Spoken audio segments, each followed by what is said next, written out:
Detachment is not giving up the things in this world, but accepting the fact and to be continuously aware that nothing is permanent. Aditya Ajmera. Bending Not Breaking, Season 6, Episode 11. Enter the Void.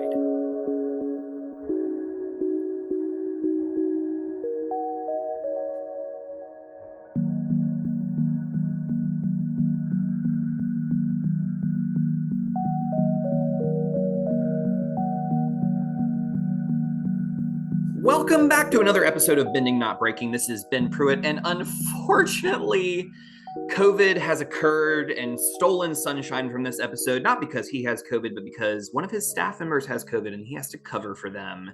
But normally we would reschedule, but we had a really special guest scheduled for tonight, and we could not redo all of that because there was a lot of planning involved, and we just wanted to make sure we were honoring everybody's time. So I am very pleased to introduce and reintroduce, for those of you who know her already, Cricket Leigh. That's right, everybody, it's happening again. For those of you who don't know, Cricket Leigh is most likely well known to all of you as the voice of May in Avatar: The Last Airbender, but Cricket is so much more than that. Cricket received her BFA in theater. That was, all the voice acting and all the acting and all the things that were going on there. But not only that, later on chased a different dream of becoming a therapist specializing in trauma. Hello, that's me, by earning her degree, her LMSW rather, from Western Michigan University.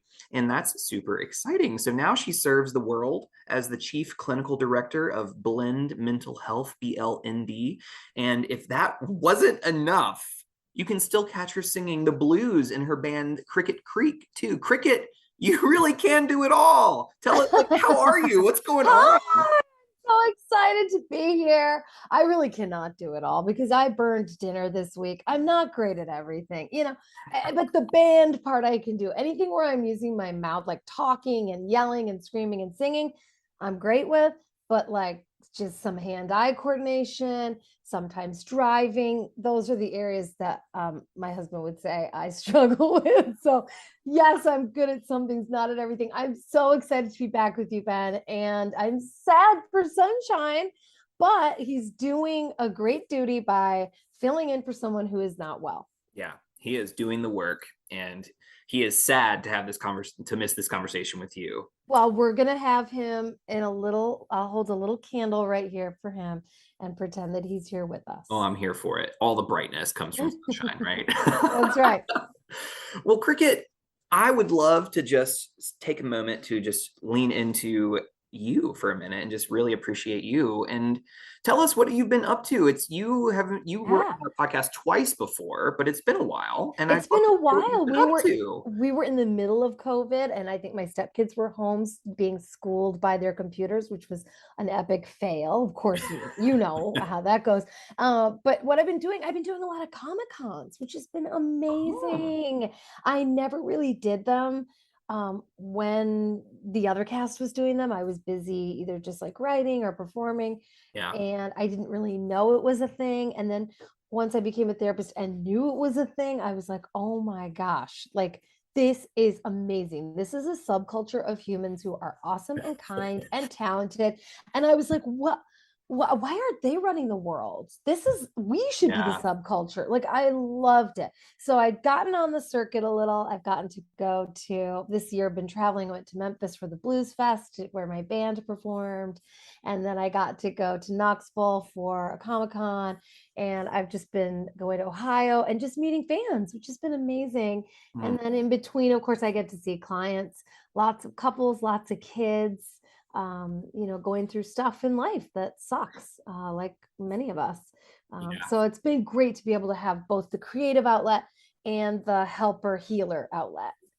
Yeah, there's just so much going on. And I have been having a growing desire to attend a Comic-Con myself. I have never gone. Oh, like Every time I'm like, I follow all the voice actors. I follow all of you Yes, you on see their us, Instagram. and Yeah, we're so all I there see you on together. like every weekend. One of you is at some Comic-Con. And I'm when like, you I come, can't you're be gonna there. get like VIP treatment from us because we know you, and we're gonna take pictures. And And that's the goal, right? yeah, we will. We of course we will. And it's funny. Some people will come up and want an autograph, but some people say, "Hey, can you be on our podcast?" I'm like, "Of course." And they're like, "Well, don't you need payment?" I'm like, "No, I'm just a human being sitting here. Like, who Yeah. cares? Like I have the key to the universe, but they're such sweet people. You've got to go to one. The creativity is amazing. Yeah, that I recently had on KK Bracken, who Oh, is, okay. do you know Kay? Not personally, but Okay. yeah. Yeah, Kay, she's been really putting up a lot of work to create this whole solo fandom Comic-Con that's going to be really exciting next March, I believe. And just Are you gonna hearing go? like I'm trying Yeah. funding and all the things, or I'm trying to Uh, make sure. But I what I was most impressed with in my conversation was the commitment to making sure that everyone feels welcome. yes. Yes, And that inclusion, right? Okay. yeah, Like it's now taught as a thing. Okay, yes, but it's also just should be like human nature to hmm, include everyone. And I'll tell you, when I went there, I certainly felt included, but I was considered you know, this actress. But I really felt like these were some of the most authentic, interesting people. I yeah, was like, wow, these people are not really underdogs. I think they're getting mischaracterized. And look, we're underdogs everywhere, but I really felt like they were being mischaracterized. And so when I go, I try to just empower them. We went to the children's hospital, so we got to meet with these, really oh, ill that's so kids. cool. It was amazing. And I was like, you're my hero. And they're crying. And, it's just like, gosh, life is really long and there's a lot to it. And acting is really like okay, but it's not changing the world. Although when you're around them, you can, right? You can say to them, "Hey, you think what I did was cool. I think what you're doing is really cool." Yeah, yeah. I think that I want there to be an acknowledgement in that that acting, I guess, in the moment, right, doesn't necessarily feel like it's doing something. Yeah. And I think the benefits that come from it are often outside of the periphery of the creators. Yes. But like the amount of good that Avatar alone has done for the world is pretty exceptional. I think, I would agree. right? And because we had that resurgence, I mean, if we didn't have Netflix, I still think there'd be diehard fans and I'd be, Yeah. getting to meet people, but that just did something to where now I see little kids, their parents, and they all love it. And I'm like, Yeah. okay, this is special. What are they seeing in this and in Korra, right? That is so special and so unique. And at one of the cons, I started to integrate my mental health stuff. So it talks about mental health and anime and Yeah. how they integrate and why they do. So I'm Yes. just starting to like get my brain into that. And then whoever's interested can come. And there were a lot of therapists there and Yeah. psychiatrists. I was like, oh my God, I love that people who are interested in the, human behavior are also big fans. Yeah. There's a I mean, that's part of the premise of the show, right? Is that we are trying to merge these two things of talking about how our our love of fiction can be treated sacred in a sacred way that is helping us better live in the world, in our reality, right? As we escape into our Yeah. own fictional worlds, we are learning better how to live in I our love real world. that. I love that. That's a great way of looking at it. Like escapism is actually not escaping, but tapping into what you can do Yeah. with your own 2 feet.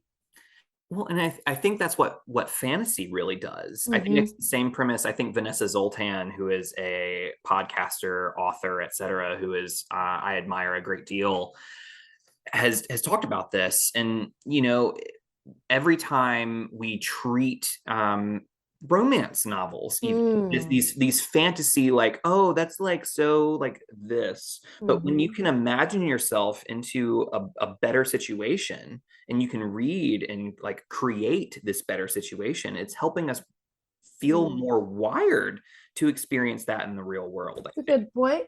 Good point. I think if you were starved of, and you meet people like this who didn't have TVs or couldn't watch TV or couldn't Yeah. watch or couldn't read certain books, that would be a great study to look at them and then look at the folks that did and to see how their brains, well, what pathways were open Yeah. to what kind of choices. It's a really interesting point though. And I think that's true. Like we do have mirror neurons. So if we're seeing something, I'm naturally going to be like, I can totally fly and bend that. Yes. And then I'm like, oh, sorry, mom, I'll have mac and cheese. Like, oops. Yeah. Oh, wow. Well, we have a lot to talk about. So I want to just point us rather into our Yeah. next segment. We know you're familiar with Avatar: The Last Airbender. Yes. But what is your Better relationship be. with Korra? Well, Korra, so it's much longer after poor May was existing. So I was sad that they couldn't bring May, or well, who knows about May's daughter, but I was sad that we couldn't continue, in Korra. But it was a different version. It was a different show and equally as I think magical in different ways. And so my relationship with it was sadness just because we were done, but really happy for the creators and their own work. I just think, and I love Janet Barney. I think she's really talented, and so are so many of the voice actors in that show. Yeah. Um, and I really loved her relationship with her father. So there's stuff about it that I liked very, maybe because May didn't have that, and That's also interesting. because Yeah. Cricket didn't have that either. Mm, So I was like, oh, what's that like? To have this man. I just it's almost, I romanticize it yeah. clearly. Yeah. Like of course I can take that away and be like, okay, rose colored glasses away, he is just a man and they are just, but there's something fun, like you said, about escaping to the idea that um you know he would do anything for her and he's so proud of her for saving the world. And Yeah. so that's my relationship to Cora, is that I wish I could have been her best friend in it. That would have been I awesome. would love I to have been know. a best friend. Me too. But we're friends in real life now, so that's fine. Yeah. And she's a crime fighter. I mean, she's Yes. rad. Like, who wouldn't want to be? She like goes to study air, like so she wants to be the best. Like that's so me too. Like I want to be excellent in everything. And then what does that mean? We do a whole thing on excellence, on success, on what that looks like. But yeah, so I'm a big fan of Cora. Yeah, it's interesting that you mentioned that. And, we've talked about this on prior episodes, but like just the the social conditioning that Korra experienced compared to what Aang experienced is so different. And And their well, yeah, gender too, I right? think gender plays a lot Yeah, role here for sure. yeah, that's true. But it's so fascinating. Hmm. It's just a lot. There is. Again, okay, We could have like 20 little parties, I just know. like offshoots on these. It's true though, and that's why they're brilliant. Yeah, yeah. So, okay, we've now had a few, like long bends in our conversation, and we're going to keep on, like, I'm going to get us back. Good. We're talking about attachment today. Yes. Attachment is our lens, and what a fascinating concept, especially in this episode. So I'm Mm. curious. What I'd love to do is have a quick like breakdown of what is attachment, and Mm-hmm. then we'll pause, do a quick recap of the episode, and then Mm. dive on into the conversation. How's that sound? Okay, that sounds awesome. So attachment to me, it's funny when as a human, if I hadn't been a therapist and you were like, what's attachment? I would be like, oh, that's the confidence with which you relate to others. That's what I would think. Mm, Then when I became a therapist, I realized, oh, there's a whole theory, the yeah. attachment theory. And many therapists are like, they'll go right back to that. I mean, the person could have so You. much happening and they're like, oh no, yeah, I know she lost her job and her dog died. Nope, it's all about attachment. Like some people really go all the way back to that. And there's no evidence otherwise. So it's possible.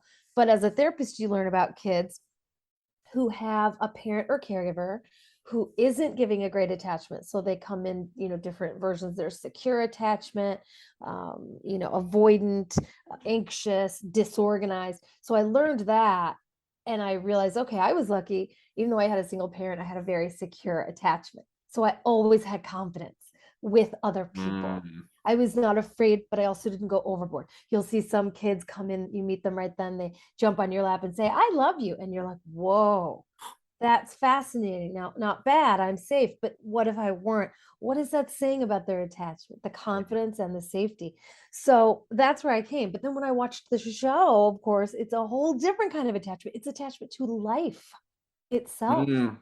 And Yeah. I was like, whoa, that scares me because I'm totally scared of death. Yeah. It's So I was like, interesting. oh my gosh, It's that guru or whatever was like, you just have to, take flight, so to yeah. speak. Guru Lahima, Yes, right? Lahima.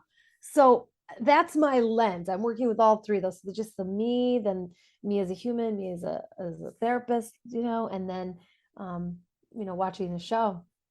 I see it in a lot of places throughout.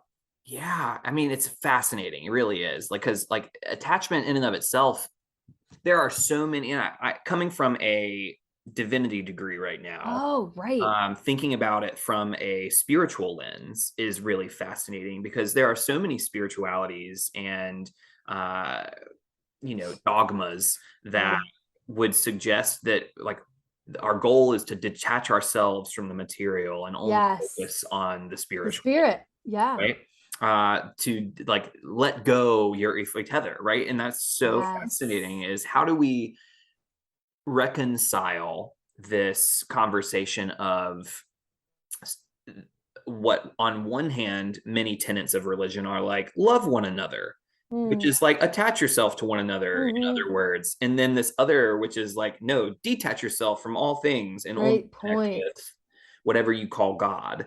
Yeah. Assuming that I don't want to say that's probably the wrong way to say it, but No, I mean, some call it God. I'll say people, yeah. some people call it a tree or whatever, but I agree with you. And I personally I am spiritual. And so I identify as a Christian, super Mm-hmm. liberal version of a Christian. But so for me, I'm like constantly like there was this kind of saying in the 70s and 80s, and I don't know if you've heard it, but it said you can't take it with you. And it Mm-hmm. means you really can't, like, oh, wow, hair extensions. So, fake boobs. I mean, so, like, what are we doing? What's it about? Where am I Yeah. putting my money? Where am I putting my capital? My capital is in joy. So that's always been my money. That's where I spend it. That's where I deposit it in people. That's Yeah. where I take it. And that's just a choice I made. My mom is that way. So I was like, wow, we can wake up and choose to be happy. And we can choose it. Like we can actually be like, no, I'm going to be a happy human being.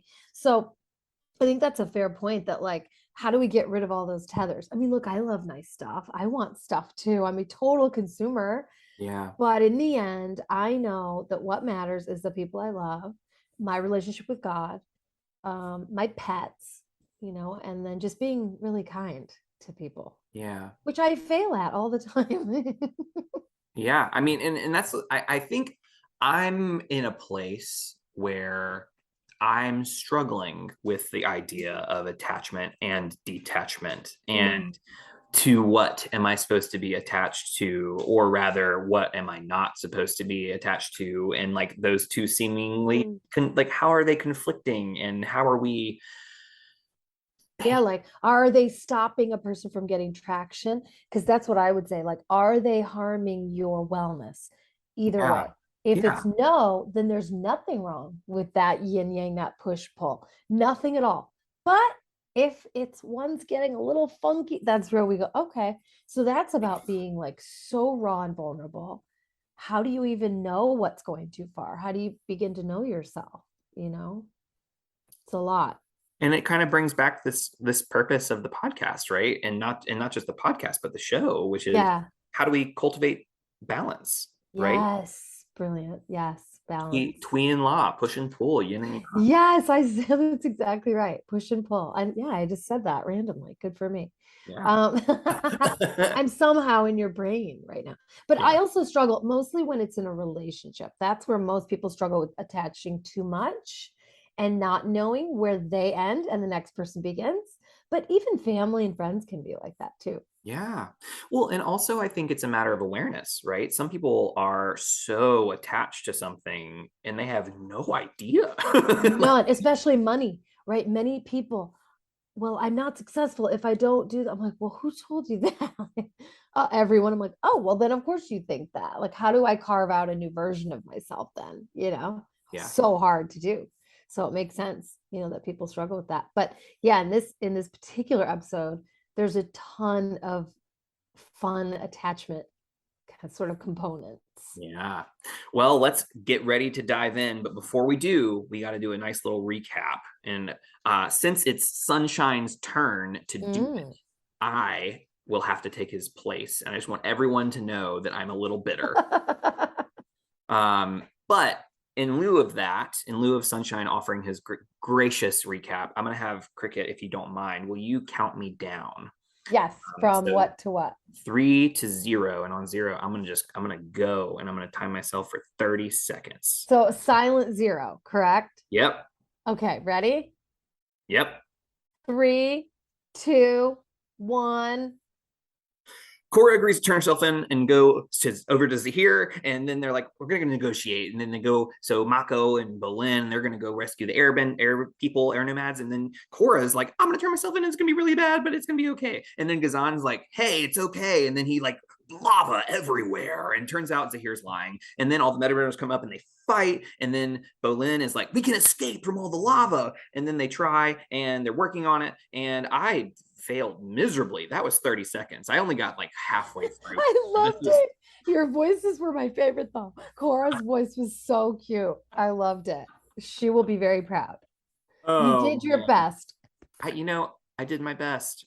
Normally I couldn't have done better. Honestly, it's too fast. Yeah, and there's a lot going down in this. True. I mean, there's all these tongue twisters too, like Red Lotus, Zahir. I mean, you really have to, work your vocal up for this one. Yeah.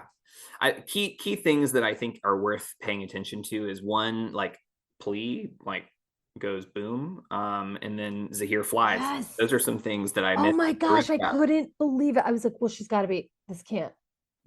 Nope. And then I actually felt really bad for him, which is weird. But when they were like, where's Plea? And he's like, I don't remember what the line was, but she sacrificed herself. And I was like, but what's cool is if he knows he's about to take his great flight into the unknown. Yes. It's kind of less painful. Yeah. I don't know. It's like, I'm going to go join her. We went for different reasons, but I'm going to go join her. Well, and that's an interesting, let's dive right into that moment, right? So this is the moment that Zahir, like, he's like, well, I have nothing else to lose. I'm letting go. And worst case scenario, I fall off a cliff and die, and Korra probably does too. And I don't know what was going on in his mind. We can't know. But it's this moment is huge because he's been reading this line from Guru Lahima for years now. Yeah. And he gets to this point where he is what I assumed was full of grief, that we see his reaction when he knows that Plea gets blown up. And he then his face drops, it goes neutral, and then he picks Korra up, and as soon as he's picked, drops off the cliff. Yes. But he learned to fly too. I mean, I love when they're like, wait, when did he learn how to fly? Yeah. So great. And so I think you're right. I think grief could certainly take away if Plea or your lover was your earthly delight, right? Okay, that's gone. Not only is she going to a place I don't know where they might believe she might be, but you let go of your earthly things and you join your inner spirit, right? Like they said, take the great flight. And in that, you're supposed to almost, I guess, be closer to God or whatever their concept of God is. Closer to perfection in that way, purity. Yeah. Well, and I think that's what's really makes me nervous, right? This is a trend that we have with Aang too. Aang is clearing his chakras and he stops at the last one because of Katara and this attachment, right? Yes. And he is attached to Katara, and that's what blocks his chakra. And then he is able to like, okay, I'm letting go. I think in that moment he's saying that his cause is more important. Yes. Right. And it's not that he doesn't love her anymore. It's that because we see over the course of their lives that that's Mhm. not true.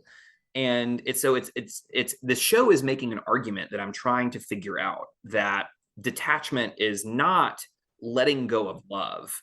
it No, it right. is something else, and so I Well, hope it that we can could, figure that out. man, it could even be, well, okay, fair. So if Pli hadn't died, right, what would he wouldn't he have just gone back to her and been like, okay, let's, rule the world? I don't know. Yeah. I think it's interesting. And but of course that guru said, don't, he said, let go of who you think you are, which I Mm. loved, because I do that all the time. I'll be like, oh, I did so great with this client. And then I'm like, what? No, you didn't. You're nothing. You did nothing. Or I'll be like, I really sucked at that. And I'll be like, you weren't so bad. It's that balance, right? Being neutral with yourself. So letting go of who he thinks he Yeah. is a kind of cool concept. I Yeah. don't know what it means, Yeah. but it's interesting. It's so interesting when you put those two moments together, I think, just because of, like, Aang didn't fly. Aang couldn't fly, Exactly. right? But he was able to clear his chakra enough to do the work that he needed to do. And Zahir is this, I think, again, an extreme, right? It's like he's the second known person in the world, the history of the world, to fly. There Uh-huh. might have been more, but like, That was recorded or witnessed, or yeah. yeah, in some way. And I just, here's my worry. My worry is that what we're saying is that letting go and being detached in the way that Zahir was is a good thing. Mm. And I'm I don't know if I have the ability or the wherewithal to place judgment on that. But what I do know is that part of Zahir's detachment has allowed him to make some of the choices that he has Hmm. made throughout leading up to this moment, Hmm. right? And I think that's very problematic. Okay, fair point. So then what you're saying is it's almost like dissociating, right? So you can detach and dissociate, put things in the backpack, right? And go, okay, I got to get on with it. I'm a soldier. I have to do A, B, and C. But those things are right there, still crawling up at you. Yeah. And so I think that's a really good point. I agree that there is detaching, there's a good and positive detachment. Um, and then there's one that's self-serving Mm-hmm. and evil, right? It can be really evil, and almost sociopathic. I mean, there's obviously trauma there, and then Yeah. that leads to someone dissociating and being like, well, compartmentalizing.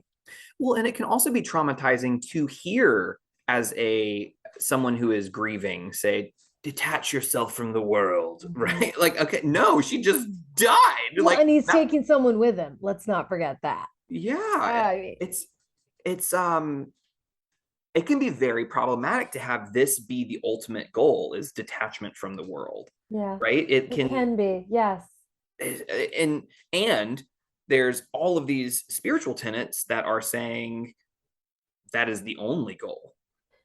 Okay, but most spiritual tenets also bring in love, whether it's Yes. love thy neighbor. And so love is active, it's it's it's severe. I mean, it guts you, Yeah. right? It cuts you, and it can make you the happiest or ruin your life. So it's like, okay, I feel that he took the one component, but if he didn't have the other component of love, I don't know.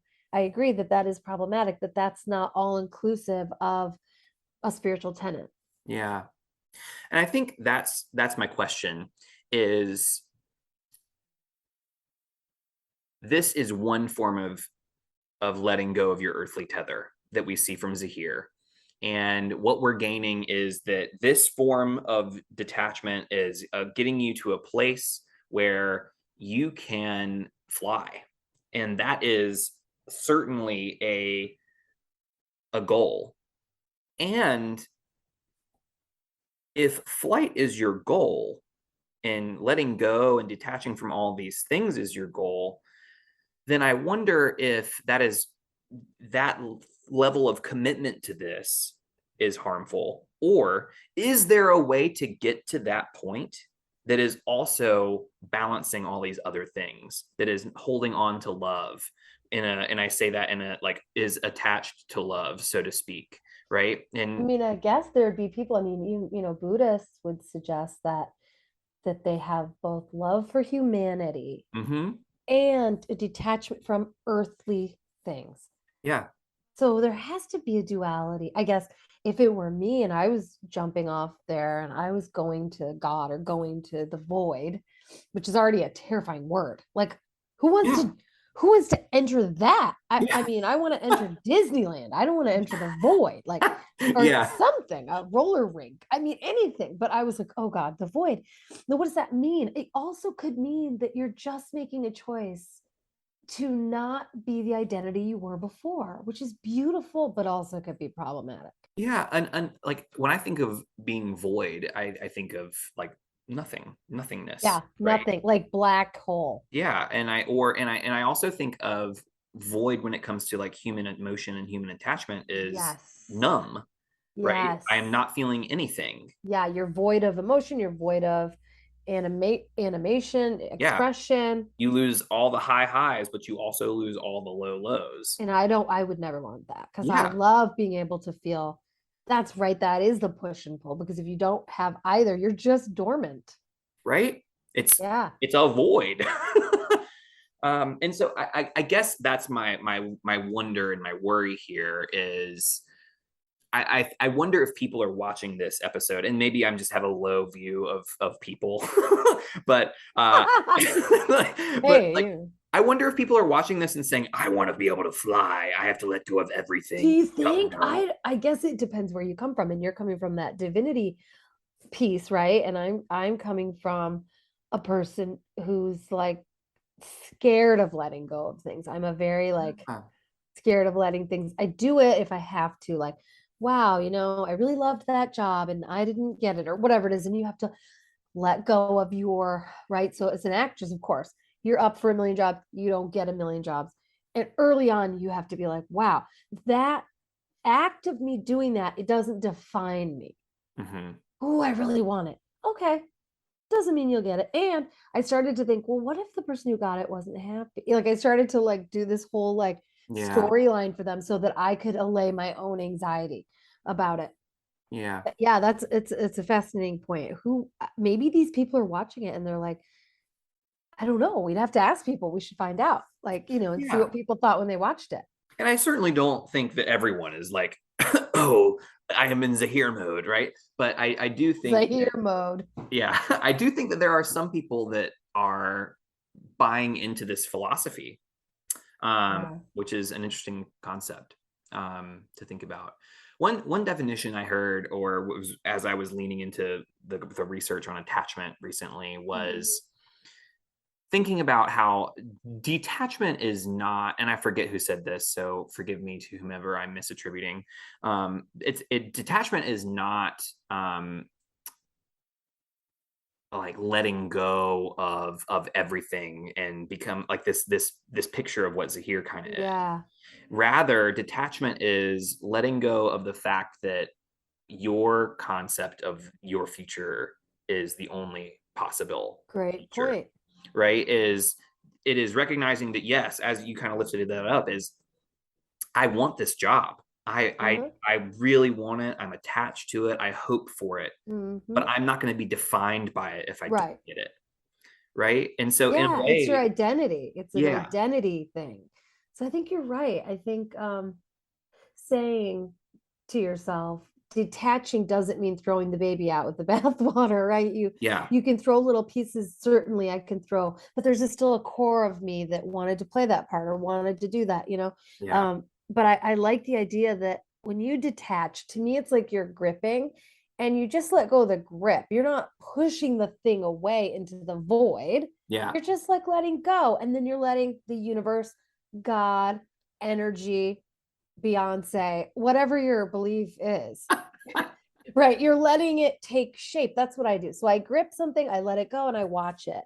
And yeah, I'm like, ooh, gosh, I would see if I had done it, I wouldn't have made that shape. I'm glad I waited. And it took yeah, me till my 30s to do this. I mean, my God, I was an anxious 20 something. I was a total gripper, constant, Yeah, yeah, yeah, full yeah. of anxiety. And the device of religion, just as a device, is brilliant because even if you don't believe anything and you do it just as a scientific experiment, which is what I did and how I became a Christian, funny enough, Hmm. many years ago, you can just lean on it as a device and notice that the grip will become less Yeah, and you can watch it unfold in front of you. it's fascinating. Yeah, I was thinking about what you were just saying kind of reminded me of there's a common concept when it comes to love of, and if you really love them, you have to let them go, Oh, totally. Yeah. right? And And and, if and they're yours, if they're made to be yours, they'll come back. yeah, exactly. It's a really weird concept, but I mean, it'd be great, but who has time to be waiting like 20 years and, be like, well, I hope so and so comes back to me. But it's true to let go of your idea of who that person is. And you shouldn't Yeah, have any of your own ideas about them. And that's why they say if you're a woman that likes to fix people, you're really in trouble. And it's true because you can't. That means you're not accepting that partner as exactly who they are right there. And if you want to do a house rehab on them, you're the problem. yeah. And let me But tell you, it's it's true. it's not just women. Everybody, this is for True, anyone who wants to fix true. people. But they have a bad rap. I think they're mischaracterized like, Yeah, as like the crazy woman who does that. And I was that person. In my 20s, I was like, oh, he has this, I'm gonna help this, I'm gonna do this. And it's out of and then love. they'll thank me. They'll thank me. This is right. This is right. And then I would get exhausted and I was like, why am I so tired all the time? And my therapist was Yeah, like, hello, you're you're going in overdrive for no reason. And I was like, oh my Lord. I had to really come to terms, right, with like yeah, yeah, what yeah, I was doing to myself and to help this other person when they don't want my help. yeah, yeah. So let's, okay, I want to keep this moment in mind because it's definitely like the pivotal moment here in this whole show, in the whole episode, but Yeah. there are a lot of other moments too that give us some more nuanced concepts into attachment too. Yes. Do you have one in mind, or you want me to just start shooting? I was just thinking about her dad. Yeah, yeah, yeah, Okay, yeah. so dad, is proud of her for saving generations. Like, I'm sorry. I was like, I love you. Like, I love you. Thank you for saying that. It was like saying like good job on the spelling bee, but like way cooler because you're Yeah. saving freaking generations. So I love that.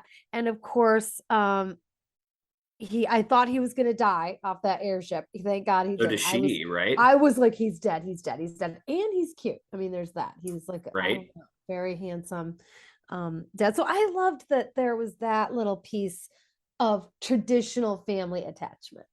Yeah, and I actually commented on this, on it's kind of distracting, the family attachment in the Mm. moment. I'm thinking also between like Lin and Su Yin, who are sisters, and Uh-huh. like Tonrak and Korra, Mako and Bolin. There's all these Yeah. family dynamics that are at Oh, I play. love Bolin. I was just Yeah, I'm obsessed. Yeah. I mean, you're right. There were all these dyads like throughout. Well, and then they had what's his name? Tenzin, right? They had him yes, too.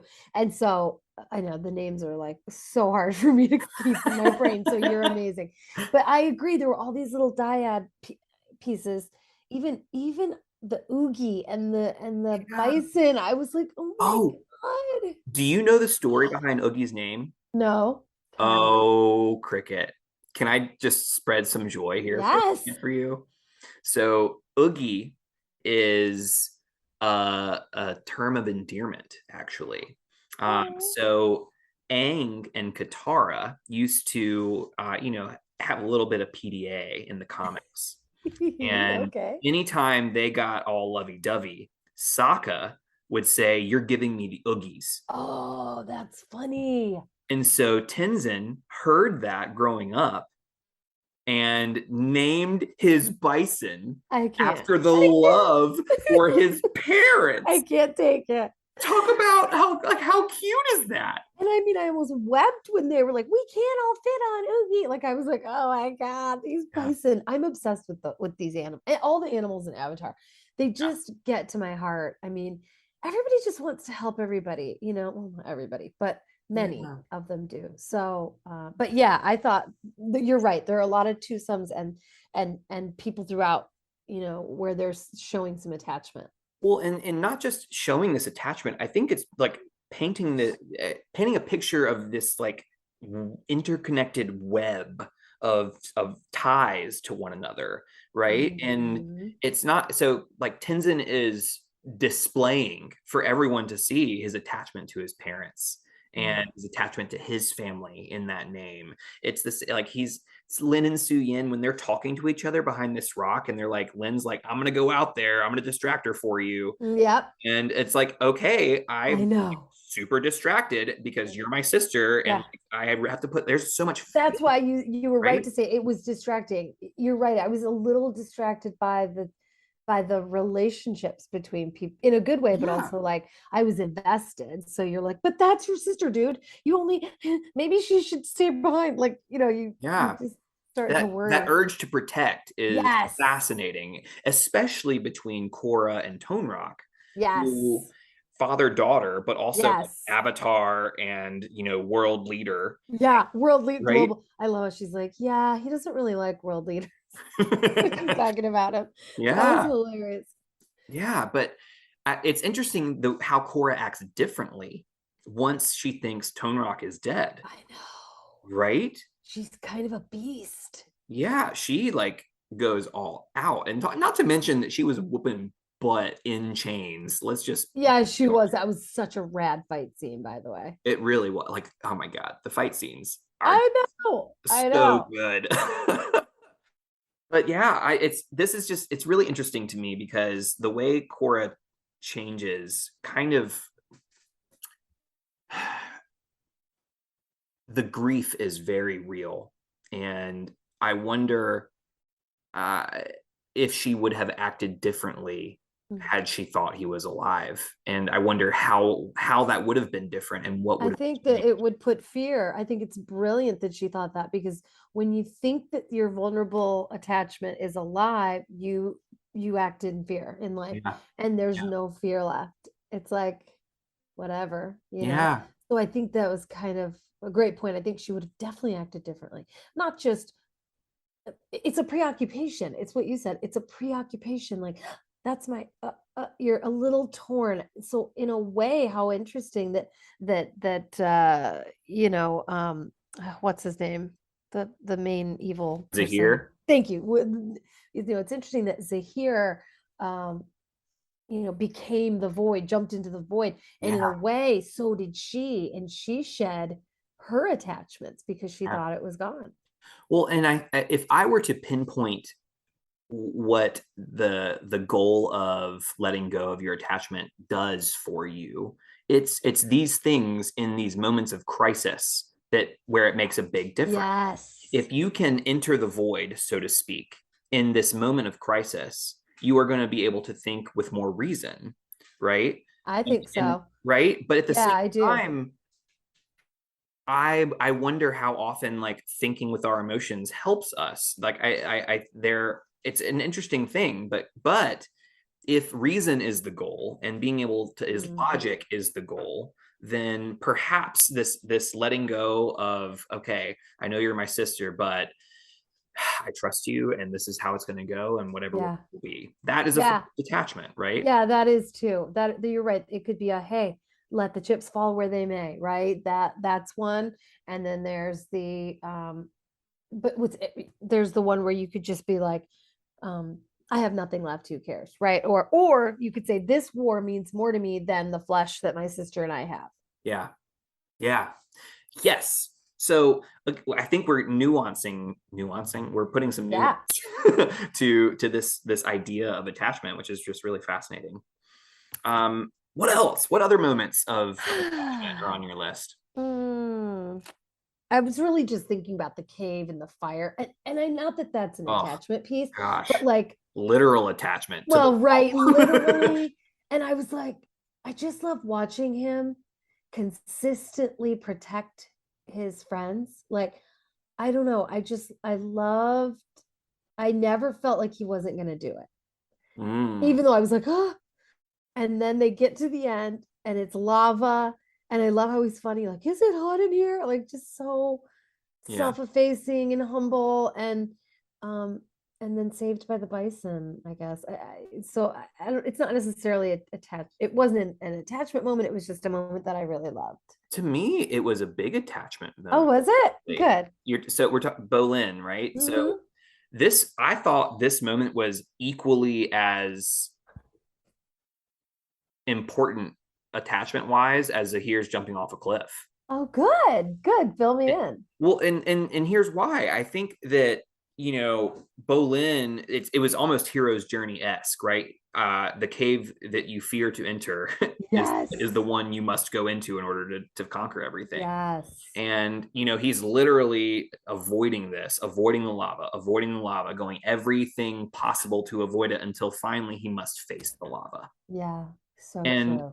it's literal lava, right? Yeah. So he's It's going to actually die. going to burn you And to so death. he made this choice to say, like, they could have jumped off the cliff, Yeah. right? They could have risked jumping and figured, but he doesn't. He turns around Yeah. and enters the void, right? Oh my God, you're right. He detect like he's like, okay, it's now or nothing, and that is a form of letting go, It is right? faith. It is the truest faith, I think, to say, I'm going to let go and have faith that whatever I can do will be enough. Or maybe he doesn't think anything, Yeah, but he does create, doesn't he? Isn't there a wall there or rocks that yeah, stops it? Yeah. So he does manifest and slay the dragon, so to speak. yeah. Well, and it's interesting to me to think about it from that perspective too, because you know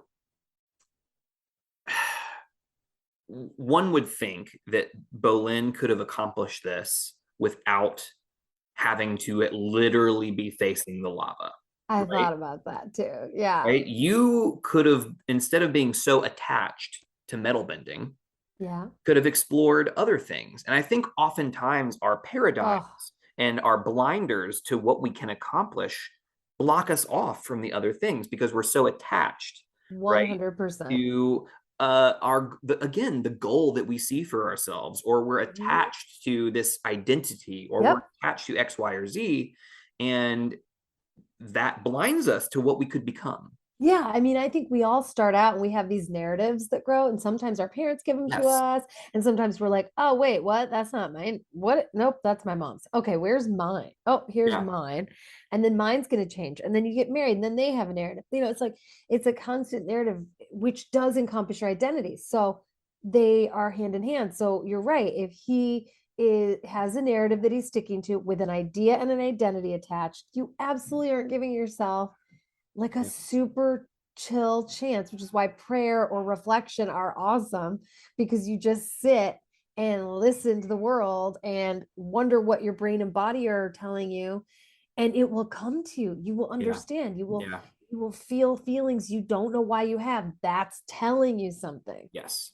Well, and it's again, we talk about this on the podcast all the time, but cultivating self-awareness, Mm, right, is going to help us do this sooner, right? If yeah. we are able to continuously garner this awareness of ourselves through self-reflection, Yep. through whether that be journaling, prayer, Meditation, like even exercise. meditation, Yeah. exercise, like anything that's helping you be mindful and helping you Yep. grow in your understanding of yourself in tandem with feedback from people you trust, Yeah. Good right? And point. if you're able to get those things and have the community of self growth, you're going to be able to let go, so to speak, Mhm. of some of these blinders a lot Yes. sooner, I mean, right? I had them, right? I was an actress. I was like, this is what I'm going to do. I was Yes. 40. What in God's name else was what was I going to go do? Like it was ridiculous. But I did what I'm talking about. I gave up everything in LA, moved to New York, lived in a tiny,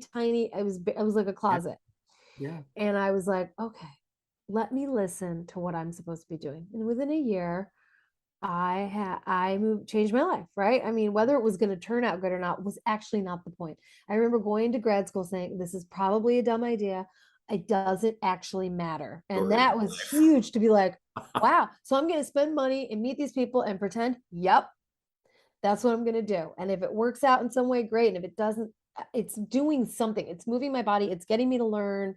Yeah. It's putting me in different environments. Um, And people would say, well, that's a privilege. No, I had no money. There was no privilege. It was nobody paid for it. I lived at home and my mom fed me. Like it was sad to be 40 and be at your parents' house, your mom's house. Yeah. But it was also really humbling and really leveling in a good way. Yeah. So I did have to let go of some of the stuff I was used to getting or having and having faith into a new direction. Yeah. It is humbling. It is, just to be in a space like, and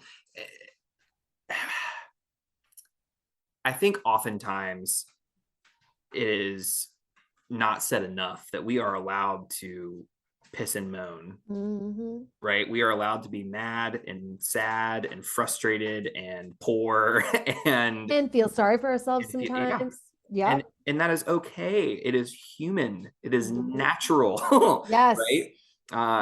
With perspective, right? So yeah, do it for a couple days and then, let's try something else and then let's, but I always tell people, clients especially, they'll say, well, I feel like I'm not doing enough. I'm like, what is that even? Where's the barometer? Like who's putting the scorecard down, you know? Enough for who? Yeah. And then you do find out for who, right? Because we all have those people. Yeah. Yeah. Wow. Well, anything else on your list? None on mine. What do you have? Ooh, interesting. Yeah, I'm curious. There's an interesting moment here that I wanted to just touch on because it's kind of signposting for next season with Kuvira. Oh, so yes. Kuvira is the villain for next season. And there's this moment at the end where Kuvira is like, hey, I want to go with you. I've proven myself here and I want to come with you and serve. And Suyin denies her and says, no, I want you to be in charge here. Yep. And I don't know that I have a point here, but I'm really curious about this moment because what it's indicating for me is that Kuvira, there's a lot of things it could indicate. It could indicate that Kuvira wants to be close to power, and it could indicate that she really wants to she sees herself as really being an asset and thinks she would make a big difference in conquering Zahir. It could be there's a lot of different stories one could say. Yeah. I'm curious if you noticed this moment, and if so, like, is there any attachment here? And there may not be, but I noticed it too, because I remember I actually looked up the voice actress because I was like, ooh, first of all, I just love how she says, call me Kuvira. It was like so, right? I don't know, intoxicating.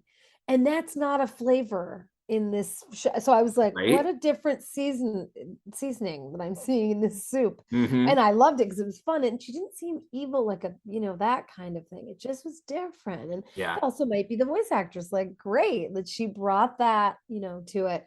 And then when she said she wanted to go with her and she said, no, stay with the wounded. Is that what she said? So I think so, yeah. And I remember thinking that was so strange too. There was definitely some gravitas there. I don't know, like there was music and they were building something. Like you said, it was indicating something. I too don't know, but I absolutely was now fascinated with this character. Yeah. And I don't know why in my brain I felt like she was flirting with a male, and I don't remember who. Was it Tonrak? I don't remember, but I thought, what is happening here? Oh, interesting. Now we need to go back and watch just for I know. that. I was like, what is going on? Is she? I don't know, but she's a great character. I mean, I don't know what happens to her the next season. So now I'm gonna have to do that because she was cool. But yeah, I did notice that there could be an attachment to service. I mean, even people in the ministry, right, who are doing the best God's work, they're attached sometimes in a very negative way. Yeah. Doing good. Sometimes you have to kind of let go of that too. Yeah.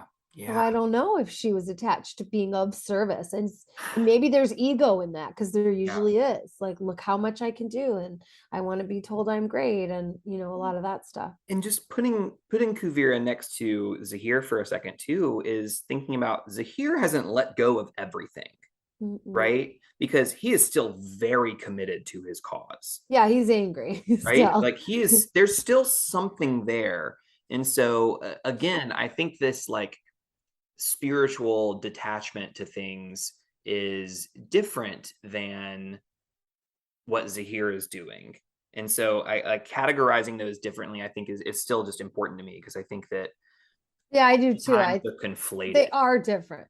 And I think it's kind of interesting that that worries you. That's kind of cool. That says that you're really in search of balance, because when it's off balance, it bothers you. Like you don't like Terrifying. feeling right. Like it's like that's not going to work for me, Because it's right? often wielded by people in positions of power in religions. And it is used to control and manipulate people who are following, and it's a form of spiritual abuse when it is Yeah. lofted and utilized in a way that is not carefully kept in. Fair, very fair. So anyway, Yeah. there are other small things. We could talk about Mako's scarf and his grandmother's attachment to it, or we could Oh, right yeah, things like that's that. true. That's true. That's a good one. But yeah, I feel like we've had a It's a really pretty good robust conversation. conversation about this episode. I only miss Sunshine Yeah. because his candle is still burning and he's right here with us, even though Oh. he's not here, he's here in spirit. And in fact, that just shows my attachment to him. See, there Right. you go. So our attachment to wanting, your normal show setup and the normal cast, the people that are there that make it what it is. Yeah. He's part of it. And it would be the same if you were missing, right? We would miss you. Oh, stop it. Oh.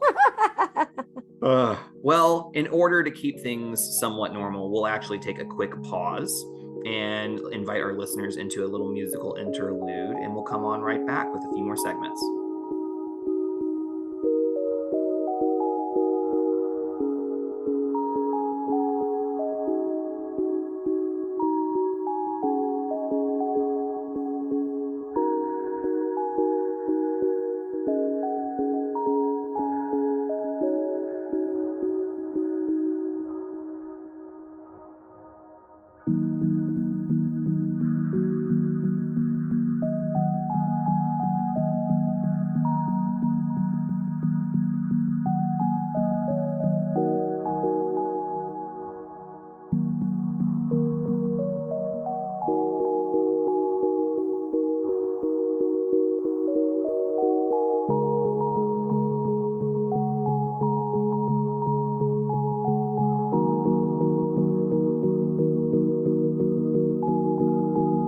All right, everyone, welcome back. Thanks for keeping on with the podcast. We know that sometimes we just like to talk and we forget how long it goes, but thank goodness we have Cricket to keep me from rambling too much. I'm the rambler, I think. You're gonna have to cut me off. Like listening to you. Like when they listen to me, they hear it all the time. So like fast forward. Oh, that's not true. All right. But yeah, we're going to go into our next segment. Our next segment is Twee and La, which is a new segment for you. So I'm really excited to do this with you. So the premise is we are trying to have some balance here and talk about some of the things that push us away from this episode.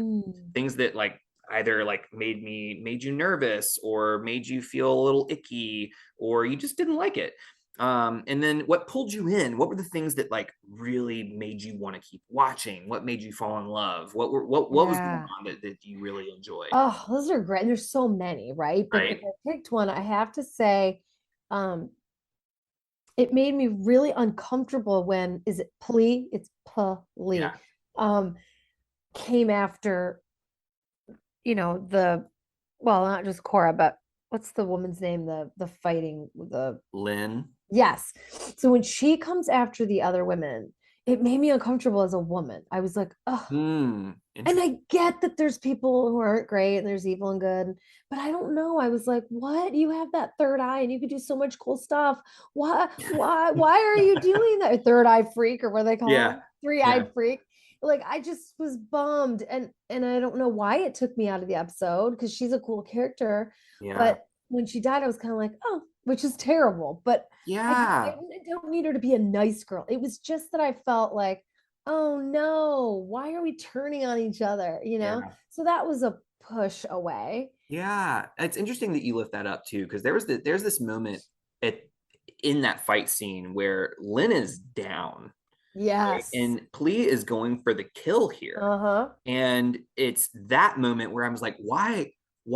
Like you clearly don't need, this Yeah. seems like senseless killing. And there's a problem with like senseless violence with the Red Lotus. I It's like agree. this further extreme. So I agree. That was a moment that pushed me away for It sure. did? Okay, so that was my push away. Or is that the twee or the la? Or what is it? Yes. I feel like Twee and La are in constant motion. So sometimes they Okay. push, sometimes they pull. Here we go.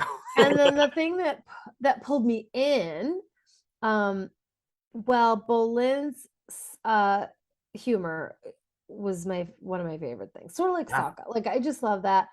And then the very end where they jump on the big bison. I mean, I was just like such a happy person. I was like Yeah. relieved, but I was also, I mean, of course, there's still more. You don't know Yeah. what's gonna happen to Korra, like, but I was like, everything's gonna be okay because Yeah. this little sweet baby is taking us, you know. And so that was one of my pull-in moments. Yeah. Wow. Okay. The thing that pushed me away was this comment by Zahir at the very end of the episode where Korra is like, "You killed my father," and Zahir is like, "I understand your grief." Yes, you And I was did. like, "No, you don't." And it's one of those things where I think oftentimes people say that and are genuine. I don't know that Zahir was actually like, and I think he did feel like he was being genuine, but I do also, too. He felt like he was being authentic, but you're right. People all over say, "Oh, I'm sorry." It's what Brene Brown says, right? yep, Stop saying "I'm sorry." You don't actually know. Just say, "What can I do?" or "Okay, I'm here yeah, for you." Like join in. yeah. And again, I think there's a lot to be said about Zahir's intent here. Like he's not trying to console Korra. Like he's like, I'm No. just trying to get forward on my goal here. Yeah, because he's gonna Um, poison her. right? Like, He's like, I understand your grief. I don't care. but Like, I'm about to go crazy on you, Cora. but yeah, Exactly. I mean, but moral of the story is I did not love that line. And so the thing that pulled me in was there's so much going on in this episode that really helps me like see the beauty of community. And Mm. from the very beginning with the airship and like all these people who are saying we want to save Korra, we want to save the air nomads, Mm-hmm. we want to make sure that everybody's safe. And then Korra is like, I have to do, I'll do it. Yeah. but then everyone is supportive of Korra. I know. And I was like, well, right? guys, you could put up a little fight, but they kind of know Yeah, it's like that she's the saving link. I can only hope that I have that much faith in the people that are around me, I right? don't. Yeah, well, and I don't, right? That's my point. Is like that's really special, right? It I is. mean, isn't that terrible? But we live in such different. I mean, look, if we were in war, which Yeah, many people are, a totally different conversation. fair. I would trust people because I want to, but because I Yeah, have to. the stakes Yeah. are different. Yeah, that's a Different good point. stakes. Yeah. Well, those are mine. That's my push and pull. We had yours. Good ones. Yeah, Good ones. I yeah, love this part of the show. This is a great addition. right. Yeah, that's Mhm. no big deal or anything. Yeah. Okay, time for our next one, right? This that we have this huge segment at the beginning, like the full front 2/3, 3/4 are all one segment, and now we have like everything all at once. Next segment is our devotion. So we're talking about the element of earth this week, and so we're putting earth in conversation with attachment. Okay. And we are setting an intention for the coming week, something that we want to be mindful of. If we can, maybe it's something that we can put on a list and check it off as a SMART goal. I Oh, encourage, I love that. A yeah, smart goal. yeah, encourage our listeners to set a goal too, right? We want everybody to kind of aim to get better because we have to. It's not just thinking about the work that gets this done. We have to do the work. You're right. You're right. Because now and I'm thinking that what I would like to do for the week is, I guess, detach with love Mm, from some of my clients who I worry about and I think about. And there isn't a lot I can do beyond what I do, right? It's not, the rest isn't up to me, and I Yeah. can't be part of their every step. And it is very earthbound because sometimes I just like go out to my yard barefoot and just like feel the grass and feel the Oh, earth. And isn't yeah. it the best? And I'm like, okay. And there's something about that that does it for me. So I guess my intention, for the week would be to let go more with love and to really dig into the earth to remind me that I can do that. Mm, I love that as this anchor almost. Yeah, an anchor. Yep. Yeah. Wow. I hope that you get some grass time in the coming. I'm gonna. Yeah. Okay. Got to take advantage before it gets cold, right? And then it gets Yes. like, Yes, that's right. okay. Yeah. So for me, I've been kind of mulling over our conversation, and I think often we mentioned at some point how attachment often goes unnoticed, and we don't know what we're attached to. And I think I need to start becoming a little bit more mindful of that, because I think that I'm attached to more things than I want potentially Mm. to be attached to. So the metaphor, I guess, that's coming to mind is thinking about the structure of how we live, and thinking about I never look at the walls of my house and I'm like, oh, how are these all standing? It's like you go You're years getting without right. checking, like, right? Like it took me forever to realize that That is so true. you can empty the water from out underneath your washing machine. And so I was like, oh my God, What? these I right had no idea. These, you need to write like a tip book on these like little life little things that thing. nobody remembers. Exactly. And so nobody like checks the foundation of their home. And maybe some like people that are like super type A that are like, I'm going to do everything right.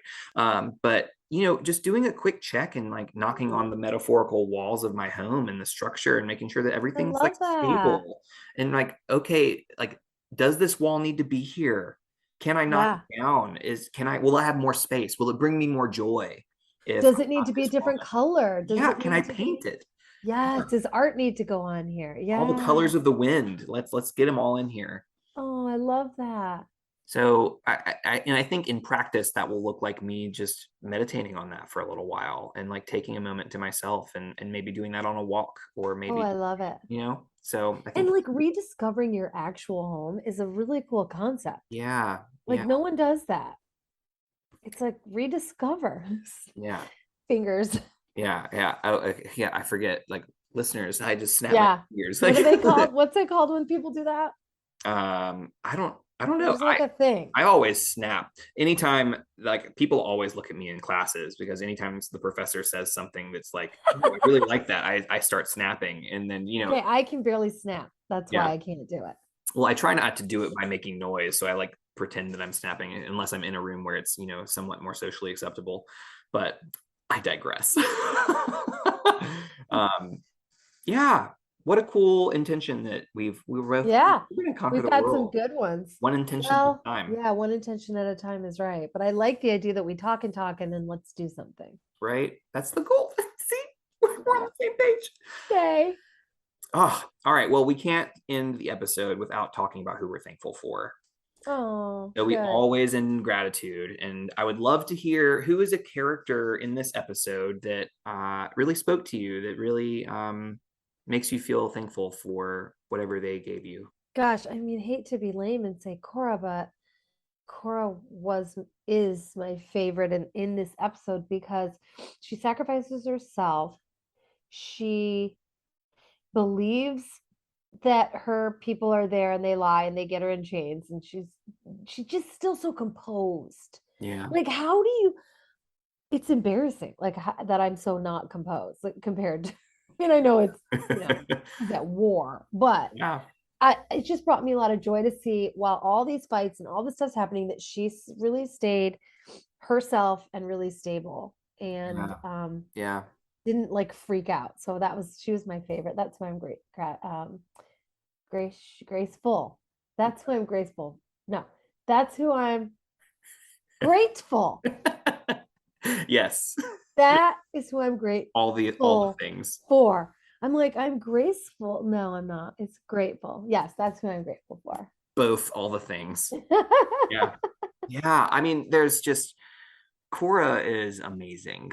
And I'm ugh, if you haven't seen season 4, the Kuvira arc, like Now I the- need to. you need to watch like the end. You need to watch next episode and then Okay, and then the first next. first episode because there's a lot of mental health things that are going on that I Ooh. would love for you to Oh, I'd love that. Okay, that would be a super cool conversation. that would be. Talk about trauma. Let's just put that out Oh, there. okay. Yeah.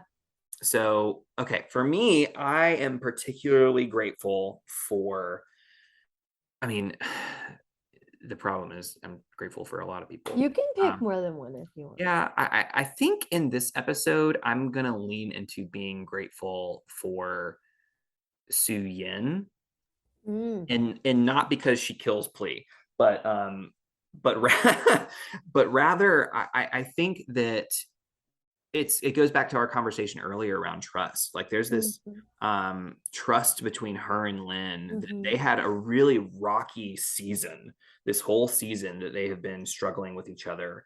And when it comes down to Yeah. like, the nitty gritty, when it comes down to the moment, she puts a lot of trust in Lynn, and it's clear Like there's her still entire being. right Yeah. there's it's still that there's so much relationship there, and so I'm just really grateful for Su Yin right now. That's nice. And I bet Lynn's really grateful Yeah. for her Yeah. too. I probably. Let's hope. Fingers crossed. Oh man. Well, Cricket, we did it. We got We through. did it. That was so fun. Yeah. I mean, We gosh, we what an just incredible waxed experience. poetic on the void. Yeah, we have entered the void. Enter the void. And now we Yes. will fly. We'll fly, but I'm too scared of the void, so I will not be going there. Yeah, yikes. Ugh. Okay. Well, I want people, if you want them to be able to find you. So, uh, Oh yeah. how would you like to be found if you would like to Well, be yeah, found? they can find me on Instagram. It's at Cricket World, but WIRLD. Mm-hmm. And then I'm on TikTok. I'm not a ton on there, but I do love doing some videos. So I'm on there at Cricket Leigh. And that's it. Yeah, that's the best way to find me. Awesome. TikTok and Instagram, you can find Mhm. Cricket. Highly recommend. We'll also tag you and when we make Yay! that. I know I'm excited for this. I think Um, it's fun to do something with Korra because mhm. it doesn't often happen that crossover, and I think people Yeah. will be excited about it. Yeah, I think so too. I'm excited for it myself. I'm gonna go back and listen to it because when I'm not actually like processing what's going on. Yeah. So that's really exciting. Yeah. So for everybody else, if you're new and you came on just to hear Cricket, you can find us at BNB_pod on all the things as well. You can also find us on Patreon. Right now, we are trying to get to a point where we can pay a living wage to our producer in particular. So Amen. That is awesome. yeah, we would love to be able to do that. We are a little shy at this point. So Well, send me that information. I will promote that too. oh, okay, we'll do. Awesome. Well, everyone, I hope that you will join me in just being incredibly grateful for Cricket. Thank you so much for joining us. My pleasure. I It's always a love you pleasure. guys. I love what you do. And thank you for just being such intelligent, heartfelt people who Oh, happen to love the same stuff I do. yeah, I accept that and welcome it and appreciate it. All right, everyone. This has been an episode of Bending Not Breaking. Until next time, be well and do